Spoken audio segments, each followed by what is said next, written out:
estilo da igreja, quando eu conheci a verdade, na ocasião que eu tive o primeiro contato com a Bíblia. Uma igreja simples, bem pequena, né?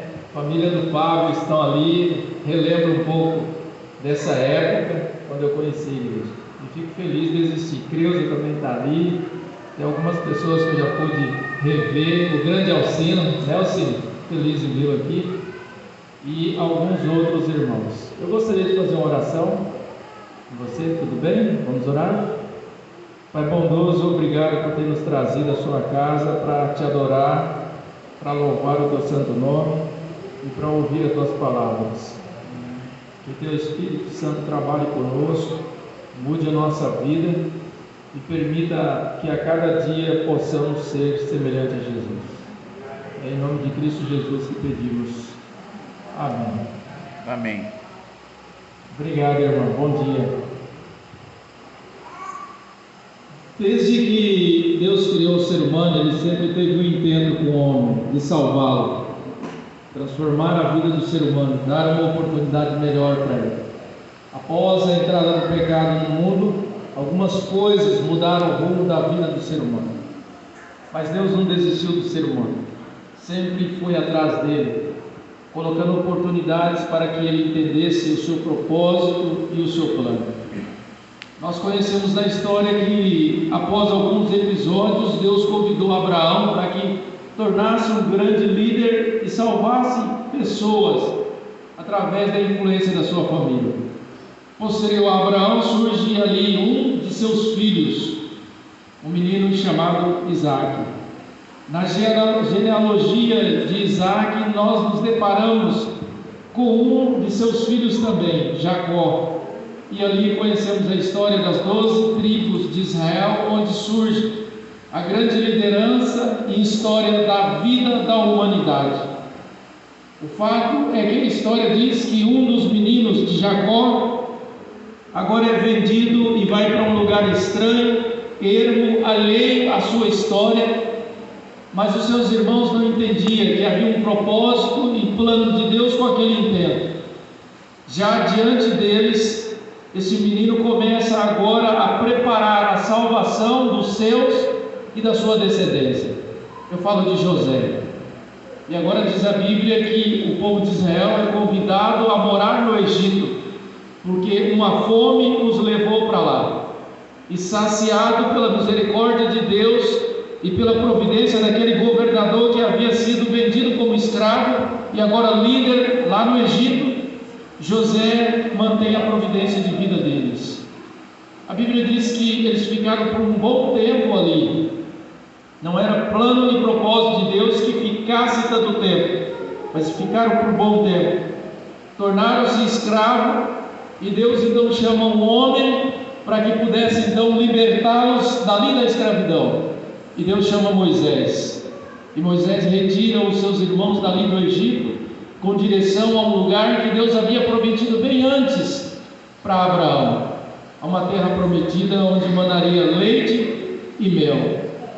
Durante a sua trajetória, Moisés tem o privilégio de ser convidado por Deus a ir no cume de um monte e de lá avistar esse lugar tão bonito e tão falado. Pena que Moisés não pôde entrar, mas havia um menino que observava a caminhada de Moisés, o seu relacionamento com Deus, a maneira em que ele liderava o povo de Israel.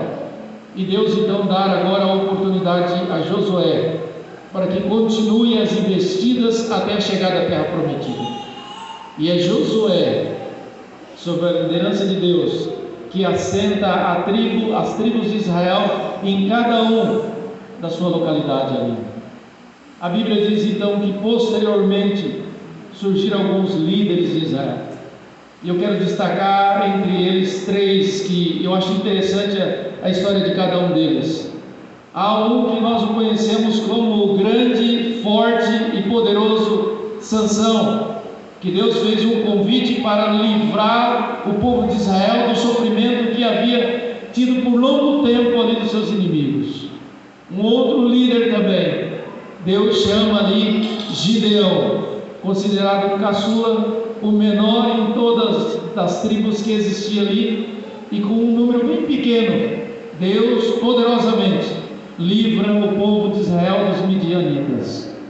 Há um outro que, quem sabe, não poderia figurar no rol de liderança da Bíblia, fora questionado, ignorado e fora até desprezado, um menino chamado de Jefité. Razão essa porque era filho de uma prostituta e entendiam que não poderia ser líder de Israel. Mas Jefité é convidado para libertar Israel de uma espécie de briga entre os seus meios irmãos e primos, mas livra Israel desse sofrimento. Deus, com todo esse propósito, intenta dizer para o povo de Israel que Ele o ama, que preocupa com eles e que é o melhor para cada um deles. Mas há uma história na Bíblia que eu acho muito interessante, pela maneira em que ela discorre e os fatos que acontecem. Lá em uma das tribos de Israel existia um homem chamado Eucana. Essa história está registrada ali no capítulo 1 do livro de 1 Samuel. É uma história um tanto que longa, mas Eucana naqueles dias decidiu casar-se com uma pessoa, posteriormente casou-se com uma outra mulher. Eucana tinha 2 esposas, uma delas chamada Penina e a outra chamada Ana. Naqueles dias havia um conceito, uma concepção social de que a mulher que tinha filhos era entendida como uma mulher abençoada, uma mulher próspera, e esta produzia para o esposo uma espécie de bênção e, quem sabe, na sociedade um prestígio. E Penina agregava esses recursos, tanto que ela aproveitava essa vantagem diante de Ana e humilhava Ana.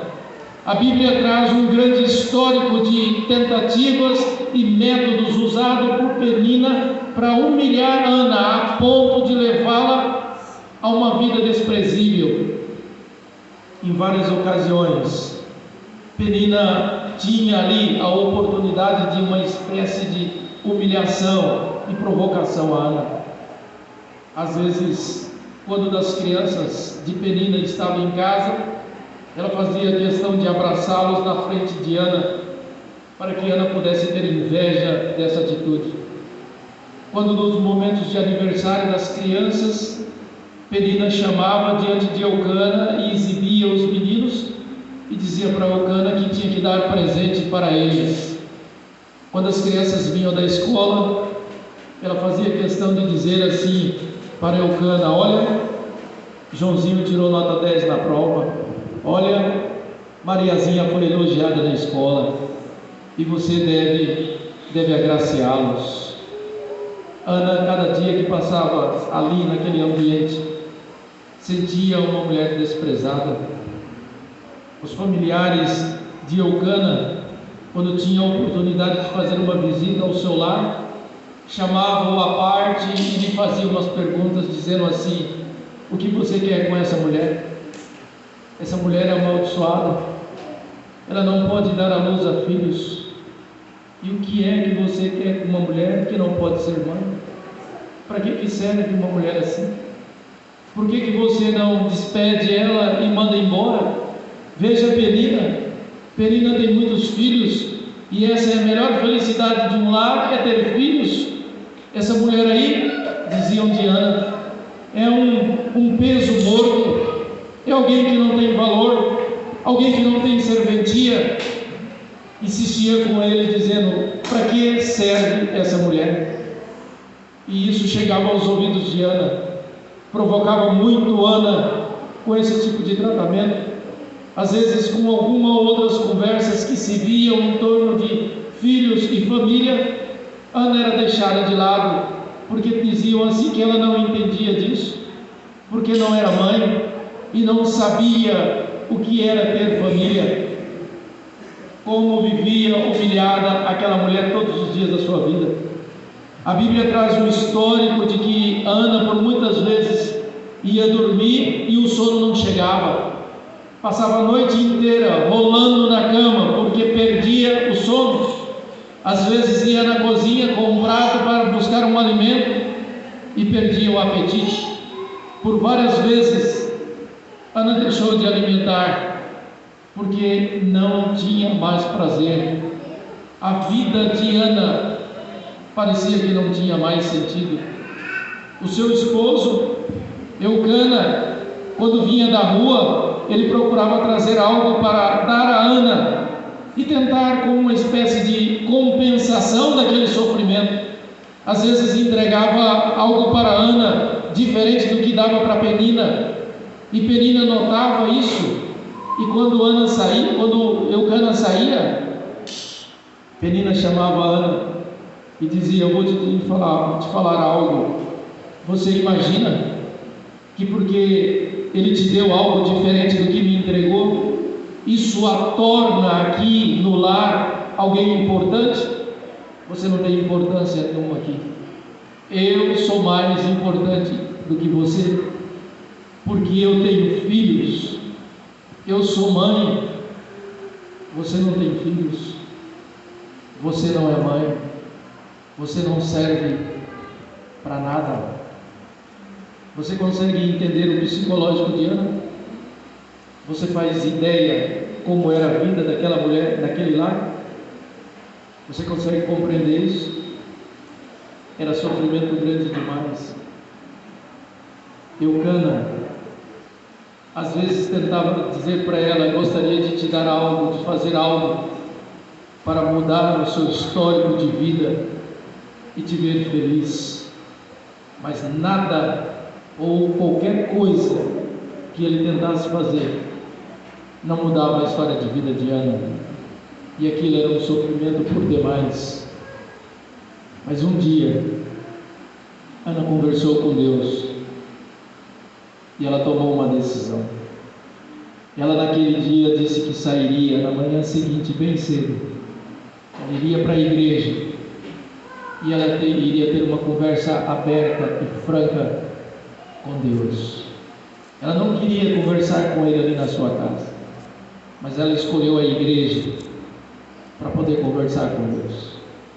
Ela acordou bem cedinho, se ajeitou e foi para a igreja. Naquele dia, ao chegar lá bem cedinho, quem havia recém aberto a igreja era o pastor Eli. Ana entrou e procurou escolher um local na igreja onde pudesse colocar de joelho e orar. E ela escolheu um local próximo do altar e colocou-se de joelhos e começou a orar e a conversar com Deus. Ana abriu o coração a Deus, contou-lhe todos os seus dilemas e as suas angústias. O fato é que o pastor Eli, à distância, observava aquela mulher e foi tomado de espanto e ficou preocupado. E ele veio aproximando perto dela para poder entender o que estava acontecendo. O pastor Eli olhava nos lábios dela e percebia que os seus lábios mexiam velozmente. Era como se Ana estivesse conversando com alguém e esse alguém interagindo com Ana também. E ele ficou espantado, aproximou um pouco mais e a observava. Ana já estava encerrando a sua oração. E o pastor Eli aproximou dela, colocou a mão nos seus ombros e disse para ela assim: mulher. E ela abriu os olhos e olhou para ele e disse: pois não. Ele disse: eu quero te fazer um pedido. E ela disse: pode fazer. Ele disse: você é bem-vinda aqui à igreja. Você pode vir um dia que quiser aqui na igreja. Você pode participar da adoração que quiser. Mas eu quero te fazer um pedido. Por favor, não venha embriagada, não venha alcoolizada quando adentrar nesse templo. E Ana se levantou e olhou para o pastor Eli e disse: pastor, eu nunca bebi um álcool. Eu não estou embriagada. Sabe, pastor, talvez ao observar o meu gesto, a minha atitude aqui, o senhor tenha me julgado mal. É que quando eu saí de casa, pastor, eu disse para Deus que eu queria encontrá-lo aqui, e eu bati um papo com Deus. Talvez o senhor tenha me julgado mal. E o pastor disse: então, se você veio conversar com Deus, então você pode ir para casa e que Deus realize aquilo que você pediu a Ele. e Ana foi embora. Agora imagine a cena. Quando Ana chega lá na sua casa, ela percebe que da cozinha veio um cheiro de um alimento, e Ana vai para a cozinha. Havia algumas panelas ali sendo preparada a refeição. Ana abre uma panela, coloca algo na palma da mão e experimenta. Ana abre uma outra panela, coloca também na palma da mão e experimenta. A pessoa que estava preparando observou a Ana, e ela então deu uma sugestão. E ela disse: naquela primeira panela o sal passou demais, coloca um pouquinho de água. Na segunda panela precisa colocar um pouco mais de tempero para poder aprumar o gosto. E aquela pessoa fica assustada com a atitude de Ana. Alguns dias depois, Eucana vem e traz um alimento para Ana, e Ana come aquele alimento de uma maneira como não havia comido alimento assim. E as pessoas ficam observando a Ana, e quando termina, ela diz assim para Eucana: você pode fazer um favor para mim? E ele diz: pois não. Tem como você trazer mais outro para mim? Pode ir lá buscar um outro para mim, que eu quero comer mais um. A rival de Ana não entende nada e fica assustada. Poucos dias depois, Eucana sai para o trabalho. Ana o alcança no portão e diz para ele: eu gostaria que você fizesse um favor para mim. E ele diz: pois não, Ana. Ela diz: quando você vier do trabalho, passe no armazém e traga alguns tecidos para mim, porque as minhas roupas estão apertadas. Você sabe o que estava acontecendo ali? Exatamente, Ana estava gestante. A rival de Ana ficou assustada. O fato é que alguns dias depois nasce uma criança, um lindo menino. Sabe quem era agora a atração daquele lar? Não mais os filhos de Penina, não mais aquela que se dizia abençoada. As pessoas vinham de longe para conhecer aquela que havia sido maldita, aquela que havia sido desprezada porque não podia dar à luz. As pessoas queriam saber quem era essa mulher que agora havia tido um milagre, que havia recebido uma bênção, que agora era mãe, e queriam explicações de como é que isso havia acontecido. Sabe quem era a atração daquele lar agora? Era aquele menino. As pessoas colocavam no braço e balançavam. Que menino bonito, que menino tranquilo, que menino abençoado. Os familiares agora de Eucana queriam perguntar para Ana como é que isso aconteceu. O que é que a Ana havia feito que ela agora tinha um menino? Os meninos mal educados de Penina, ninguém queria brincar com ele, ninguém queria saber desses meninos. E agora, aquele menino foi posto o nome de Samuel. Seu nome, Samuel. Samuel começou a crescer. Samuel, ao seu crescimento, chamava a atenção da sociedade, fisicamente, intelectualmente e espiritualmente falando. Um certo dia, Eucana acorda e pretende ir trabalhar. Ana chama Eucana e diz para ele bem assim: Eucana, faça um favor, dê um abraço no Samuel. Samuel não vai mais morar aqui conosco. Eucana olha para Ana e pergunta para ela: você está bem? Aconteceu alguma coisa? E Ana diz para ele: Samuel não vai mais morar aqui. Você não entendeu? Despeça-se de Samuel. Samuel vai morar num outro lugar. Eucana diz para ela: eu não estou te entendendo. Você não podia ter filhos, sofre tanto, Deus me dá a oportunidade de ter um filho, você tem um filho, o menino cresce, está aí um bom menino, e agora você vem me dizer que ele não vai mais morar aqui, que ele vai morar num outro lugar. Ana, não estou entendendo mais nada. Eucana deu um abraço no Samuel. Essa história eu fico assim encantado com ela, porque em momento nenhum nós vemos aqui Eucana relutando com Ana, brigando com Ana e dizendo de jeito nenhum ele vai ficar aqui. Olha, o menino, ele tem que ficar aqui, ainda mais na cultura daqueles dias. Eucana não faz nada disso. Por outro lado também, eu não vejo Samuel grudando nas pernas de sua mãe e dizendo assim: mamãe, eu não quero ir, aqui é legal, eu já gostei daqui, aqui é um bom ambiente, me deixe ficar.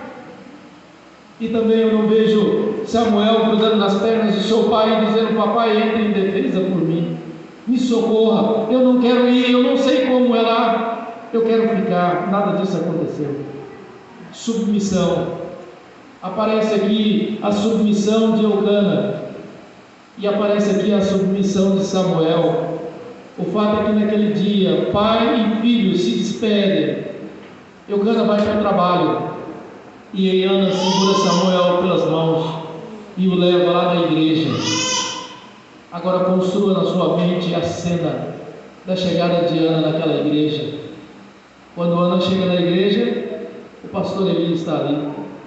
E Ana entra no templo da igreja.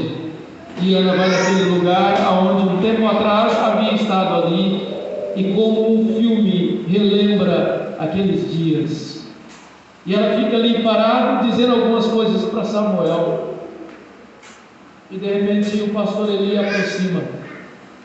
E ela pergunta para ele: pastor, o senhor se lembra de mim? Como lembrar da senhora? São tantos adoradores que vêm aqui. Dê uma olhadinha melhor, pastor. O senhor não se lembra de mim? Não estou lembrando. E ela conta para o pastor Eli: o senhor se lembra daquela adoradora que veio um dia e ficou de joelho aqui, pastor? E o senhor disse que aquela adoradora estava embriagada? O senhor se lembra disso? Pois é, aquela adoradora sou eu. Na verdade, pastor, eu havia conversado com Deus e eu fiz um pedido para Deus, e está aqui o menino. Deus realizou o meu pedido. Eu pedi um menino para Deus. E sabe, pastor, quando eu conversei com Deus, eu falei para Ele me dar essa oportunidade, que eu só queria uma coisa na minha vida: eu queria ter a oportunidade de ser chamada de mãe. Era só isso que eu queria. Não era ter filhos perto de mim. Eu queria que a sociedade entendesse que eu poderia ser mãe, que eu poderia ser chamada de mãe, e que eu não era inválida, que eu não era imprestável, e que eu não era um estorvo para ninguém, e que eu não era um peso morto para ninguém. E eu disse para Deus que se Ele me desse essa oportunidade, eu traria o menino aqui, pastor, para ele morar aqui, para ele viver aqui e para ele ser criado aqui. E nesse momento, pastor, dizia ela para ele: está aqui um menino. E mostrava Samuel para ele e disse: pastor, esse menino, a partir de hoje, ele vai viver aqui e está na sua responsabilidade. E entregou Samuel para o pastor Eli. Samuel já estava com caráter formado. Samuel havia sido educado pela sua mãe lá na sua casa. Samuel entendia o que era ser um cristão. E agora ele estava ali na casa de Deus, entregue na responsabilidade de Eli, o sacerdote, mas nas mãos de Deus ele iria ser criado.